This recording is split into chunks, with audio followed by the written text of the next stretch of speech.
আসসালামু আলাইকুম। আমার হাতে যে গাছটি দেখতে পাচ্ছেন, এই গাছটি হচ্ছে একটি কাসাবা গাছ।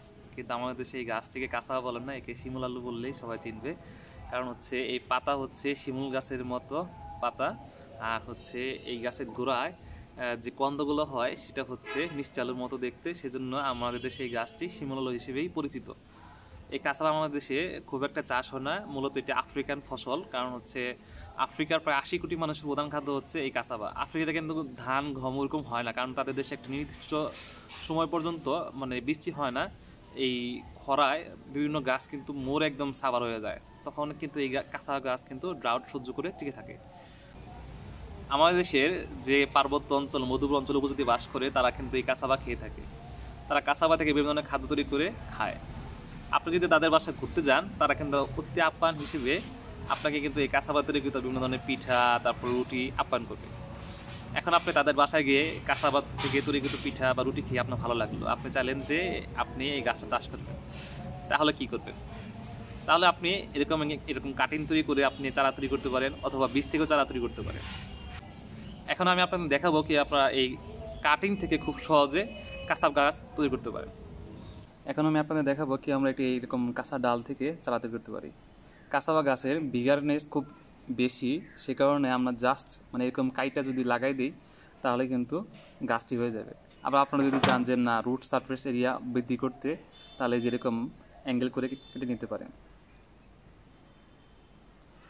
আমার ভাই অ্যাঙ্গেল করার দরকার নাই, যেহেতু এটা বিগারনেস অনেক বেশি হাই, তাহলে মানে নর্মাল বুনলেই হয়ে যাবে। আমি আপনাকে দেখাচ্ছি কীভাবে বুনবেন। আমরা প্রথমে যেরকম মাটি সরাই নেব, তারপর জাস্ট এই যে বুনে দেবো। আমরা অনেক সময় যে বিভিন্ন গাছ যখন বুনি তখন দেখা যাচ্ছে অ্যাঙ্গেল করে দিয়ে দিই, যাতে মাথা সূর্যের আলো না পড়ে। কিন্তু এরকম কোনো অ্যাঙ্গেল করার দরকার নেই, জাস্ট এই যেভাবে মাটিতে পুঁতে দেবেন।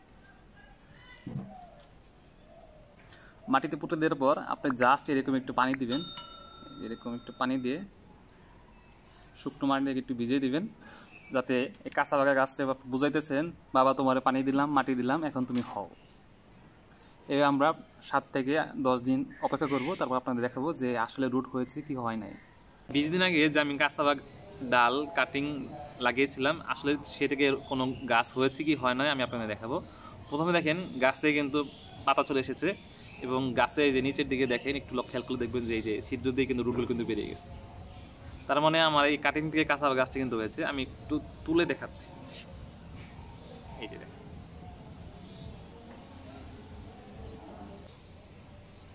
আমার এই কাটিং দিয়ে কিন্তু কাঁচা গাছ তৈরি হয়ে গেছে। এই যে দেখেন, এই যে একটা কাঁচাবা গাছের চারা। এখন আমি যদি চাই এটা আমি বেলে মাটিতে লাগাবো, অথবা মানে অনুর্বর মাটিতে লাগাবো, অথবা আমি মানে খুবই নিউট্রিয়েন্ট সমৃদ্ধ মাটিতে লাগাবো, আমার যেখানে ইচ্ছা আমি সেখানেই গাছে লাগাতে পারি। 1 বছর পরে এই গাছ থেকে আমি ফল পাবো ইনশাল্লাহ। মানে ফল পাবো না তো, আমি হচ্ছে আলু পাবো। আর হচ্ছে এই গাছটি কিন্তু আমাদের দেশে খুব একটা প্রচলিত নয়। আমাদের দেশে ইন্ডাস্ট্রির ক্ষেত্রে এই গাছটি খুবই উৎপাদন হতে পারে। যেমন হচ্ছে এই কাঁচাবা থেকে যে গ্লুকোজ ইন্ডাস্ট্রি রয়েছে, যে গ্লুকোজ তৈরি হয়, এই কাঁচাবার স্টার্চ থেকে আমরা গ্লুকোজ তৈরি করতে পারি। কারণ হচ্ছে কাঁচাবার যে 40 ভাগ শর্করা থাকে, সেই শর্করাতে প্রায় 90% হচ্ছে স্টার্চ থাকে। সেই স্টার্চ থেকে আমরা সহজেই গ্লুকোজ তৈরি করতে পারবো। তারপর হচ্ছে আমাদের দেশে যে কাপড়ের যে মাড় তৈরি করা হয়, কাপড়ের যে মাড় দেওয়া হয়, সেই মাড় তৈরির কাজে কিন্তু আমরা এই কাঁচাবা ব্যবহার করতে পারি। বর্তমানে আমাদের দেশে এটি খাদ্য হিসেবে খুব একটা জনপ্রিয় না হলেও শিল্পের জন্য এই গাছটি কিন্তু খুবই মানে ইফেক্টিভ হতে পারে। আপনি চাইলে আমার মতো এরকম কাঁচাবা কাঠের থেকে কাঁচাবা গাছ তৈরি করতে পারেন। সবাইকে ভিডিও দেখার জন্য ধন্যবাদ। ভিডিও ভালো লেগে থাকলে অবশ্যই সাবস্ক্রাইব করবেন এবং একটা লাইক দেবেন। আসসালামু আলাইকুম।